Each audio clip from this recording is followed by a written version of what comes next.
All right, shalom, shalom, shalom. All praises to the Most High, Yahweh, Bahashim, Yahweh Shai, which is to say in the Paleo Hebrew, Yahweh, which is the name of our Heavenly Father, meaning He is, Bahashim, which means in the name, Yahweh Shai, which means He is our salvation. And those are the names of who the world ignorantly calls God, the Heavenly Father, Yahweh, and Jesus, His only begotten Son, whose name in the Paleo Hebrew is Yahweh Shai. All right? Now, I want to talk about this movie, Mercy, okay? Because there's a lot of aspects of this movie, all right? Not just the aspect of, well, we know movies that preceded it or came before it, such as Minority Report, where technology predicts, an individual based on his habits, whether or not he is likely to commit a crime. All right. But also in this movie, the overall theme, as you watch and see towards the end, is that how man and AI can coexist together for the greater cause, okay? And not to, give a spoiler alert if you haven't watched the movie or not, because it was an all right movie, okay? But as I was stating, the end is like giving a theme of how man, human, can coexist with AI technology for the betterment, okay?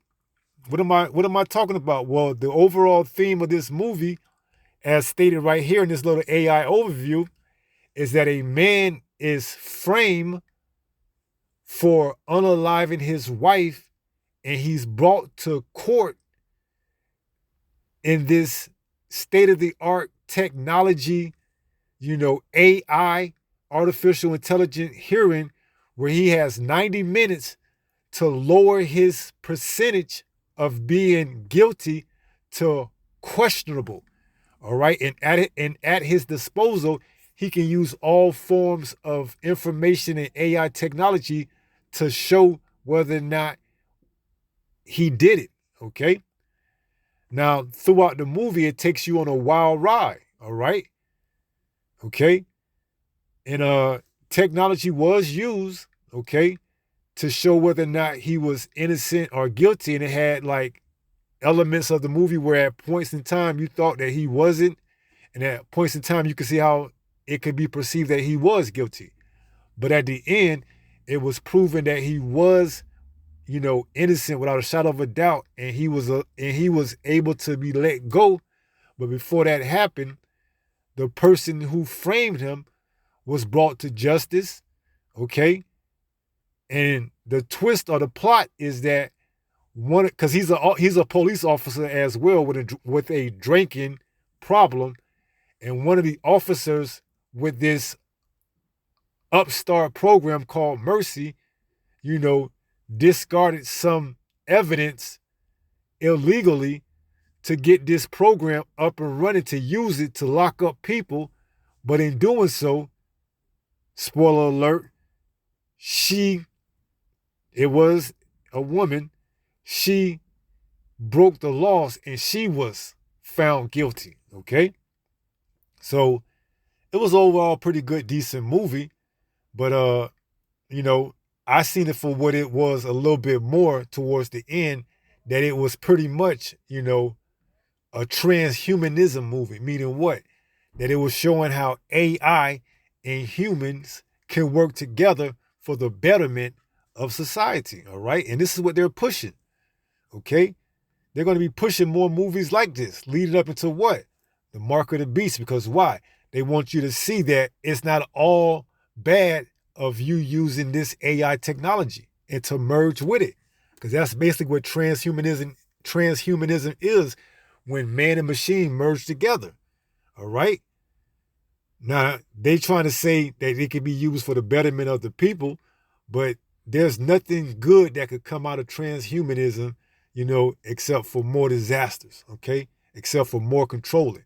So let's look at the AI overview of this movie, Mercy. It says, this movie, Mercy, came out 2026, is a sci-fi thriller starring Chris Pratt as a detective accused of unaliving his wife, who must prove his innocence to an advanced AI judge, Rebecca Ferguson, right? And this is the trial that's being held at Mercy, all right, which is a program at a building which the guy who framed him, because he had something to prove, because the police who essentially got his brother locked up, because they were in a foster home. He came and unalived Chris Pratt's wife, all right? And then it was found that the officer, the woman, she discarded some of the evidence that could have been used to exonerate his brother, because he said that he was on the phone with him at a certain time, and AI can look up files and go through all type of stuff.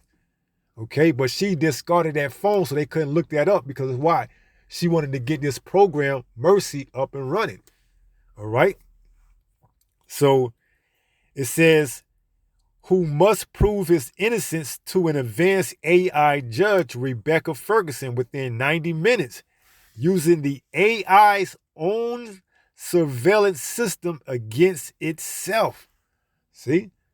And like I said, this guy has all he can need at his disposal with this AI. All right, which is why I seen at the end, it was more of a transhumanism, movie where man and machine merged together. Now, did he have the mark of the beast in this movie? I don't believe so, but just the fact that he used AI at his disposal shows you that you're going to be able to do all this with the brain chip, okay? Conduct your own trial, pull up your own evidence, look up all, because the technology was limitless, was meaning it was unlimited, all right? So it's already here, okay? Now, some of the images,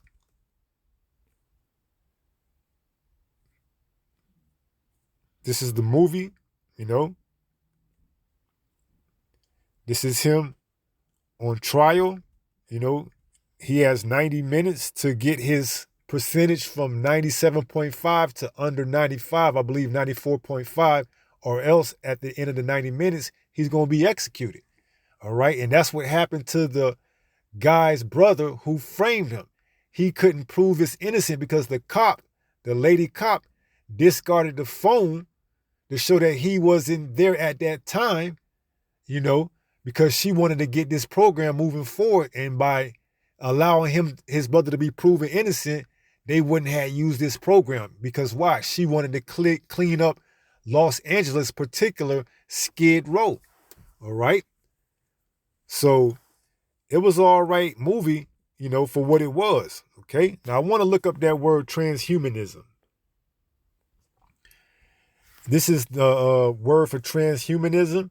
It says, is a philosophical and scientific movement advocating for the enhancement of human physical and cognitive abilities. See, with this trial, this Mercy trial, he had all these technologies at his disposal. He could pull up files left to right.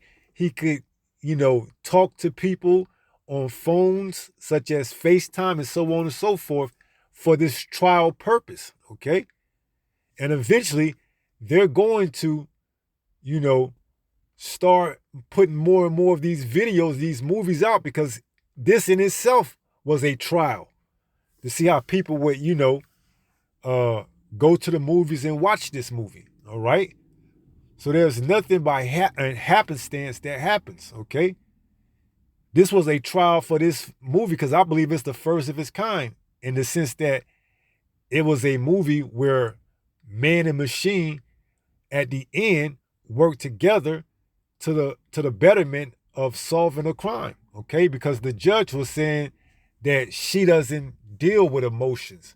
She deals with facts, okay? Because that's all AI does, is deal with facts, all right? Because throughout his trial, he was making references like, I feel it in my gut. And she was like, what does that mean? And he was like, it's just a saying. And she's like, and he was like, do you understand what that means? And she's like, no, I only deal with facts, not emotions. Okay.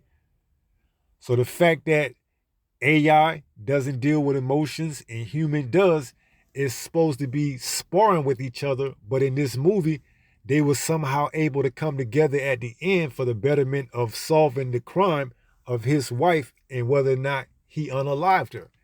And the man who framed him, he got a little bit of justice, although his brother was, unalive.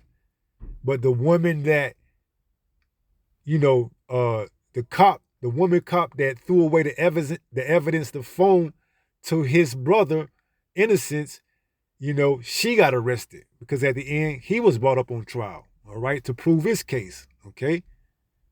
So it was a pretty good, decent movie overall, no complaints. But back to the definition of transhumanism. It says, is a philosophical and scientific movement advocating for the enhancement of human physical and cognitive abilities through advanced technology. And this is what this was about. It says, such as genetic engineering, AI, and nanotechnology, aiming to overcome biological limitations like aging and disease.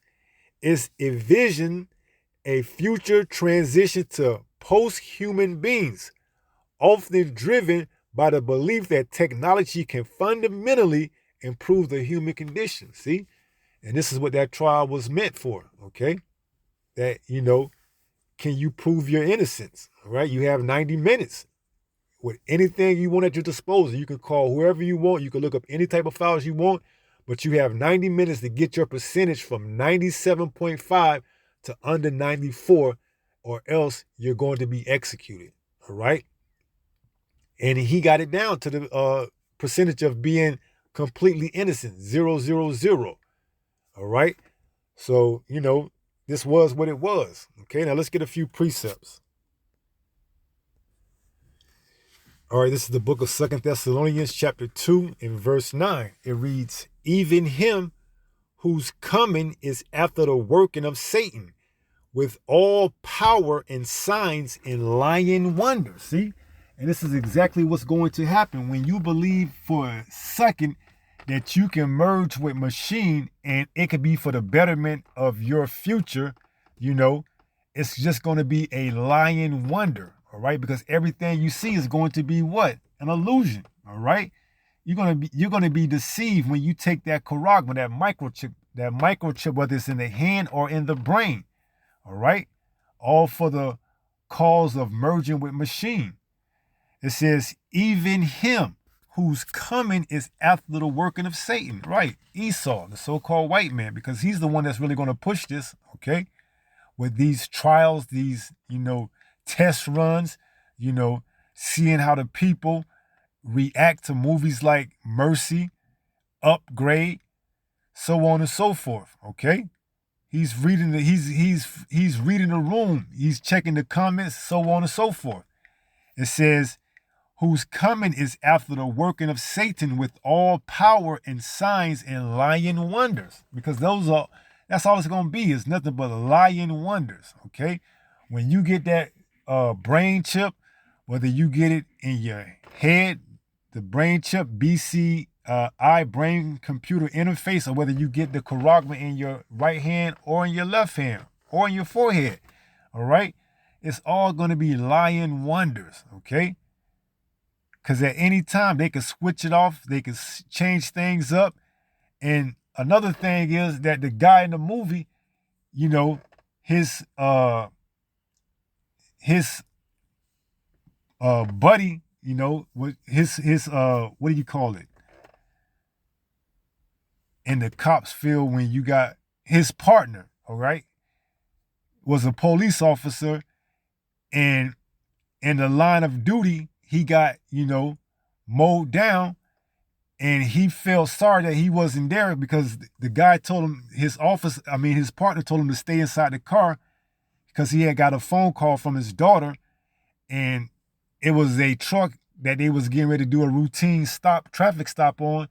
And he said, no, just stay in the car and talk to your daughter, and I'll go do it by myself. And in the course of that, somebody from the truck, shot his partner and unalived him, and that caused him to start drinking, all right? And what do I bring that up for? Because he couldn't remember anything that happened to him, all right? And I say that to say, because if you take that chip, whether it's in your brain or in your hand, who knows if AI won't erase your memory, okay? And plant stuff on you, see? Although they try to make the movie seem like it was a all right idea that man could work with machine or AI at the end, you don't know what they can do once you put this thing inside your forehead, your brain, or in your hand, okay? They can erase your memory and find you guilty, okay? Because it took them a while to really, put the pieces of the puzzle together to prove his innocence, okay? And if you drinking, hey, you might as well have the chip already, man, because you're not sober, all right? You're not sober. You're not going to be in control of your thoughts anymore, all right? It's just going to be like this system has taken control of everything you do once you get this chip within you. So it says, verse 10, and with all deceivableness of unrighteousness in them that perish. Why? Because they receive not the love of the truth, that they might be saved. See? So if you end up, down there in a line getting chipped up, or in a doctor's setting getting a brain-computer interface chip within you, that's because you didn't believe this truth, all right, while you had time. It says, verse 11, and for this cause the Most High shall send them strong delusion, that they should believe a lie. See, you're going to believe that man and machine can merge together and become one, known as transhumanism. It can aid, it can reduce your aging, it could, perform miracles. Okay? How are they going to try to sell it to you? All right? This is what's coming down the pike. All right? Make no mistake about it. They're going to get you. Once you take that chip, you're going to merge with machine, and you're going to have God-like powers is how they're going to sell it to you. Basically, the blind can see, the deaf can hear, the lame can walk. All this is coming with this chip, all right? And a lot of people are going to take it, okay? A lot of people are going to take it, all right? Why? Because they did not believe the truth. So the Lord put a strong delusion on them, all right? Let's read the truth, Revelation 13. This is the book of Revelation, chapter 13, and verse 16, pertaining to that very specific point. It says, and he causes all, right? This is Esau, Edom, all right? The so-called white man, okay? Both small and great, rich and poor, free and bond, to receive a mark in their right hand or in their foreheads. And at that time, they will be transhumanism, part man, part machine, okay? Part AI. It says, in that no man might buy or sell, save he that had the mark or the name of the beast or the number of his name. See, this is going to be the hour of the temptation that's going to come to try the whole world. All right, because how else are you going to eat? How else are you going to buy? How else are you going to sell? Unless you have the mark, the charagma, the RFID microchip. All right. It says, here is wisdom. Let him that have understanding count the number of the beast, for it is the number of a man, and his number is 600, 666. 666. Chi, psi, stigma. All right. That word stigma goes into prick. They want to prick you with that hypodermic needle to put that chip within inside of you. All right. So that you can become transhumanism. All right. Mercy. All right. And you ain't going to receive no mercy once you take it either. Okay, so let's go ahead and close out 1 Peter 5 and 8. This is the book of 1 Peter chapter 5 and verse 8.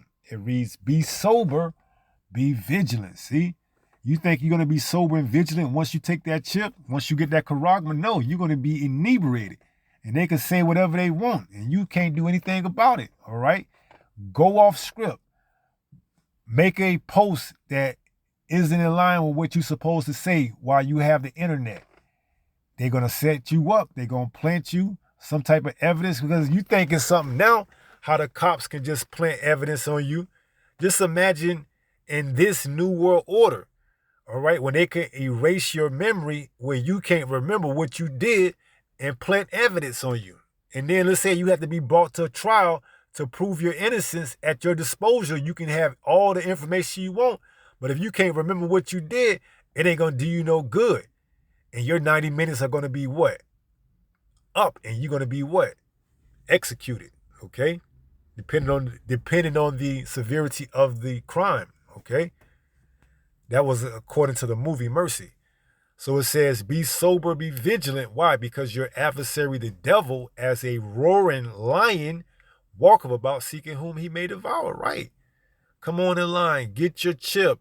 You know, the lion wonder. Okay? You can walk. You can talk. You see? You can speak. All right? Become one with the machine. Become one with AI. All right? And that's going to be your worst decision you ever make. All right? Because from that point moving forward, you can't be sober and vigilant anymore. All right? You're compromised. All right? So now is the time to be sober and vigilant and, continue to work out your own salvation with fear and trembling. So let's read this one more time and then we'll close out. 1 Peter 5:8. It reads, be sober, be vigilant. Why? Because your adversary, the devil, the deceiver, the false accuser, as a roaring lion, walketh about, seeking whom he may devour. All right? So that's going to end it. With that being said, pray some more was edified through this lesson. And until the next time, if it be the Lord's will, Yahweh, Bahashem Yahweh Shai, stay strong, stay in the faith. We're almost home. Shalom. Peace.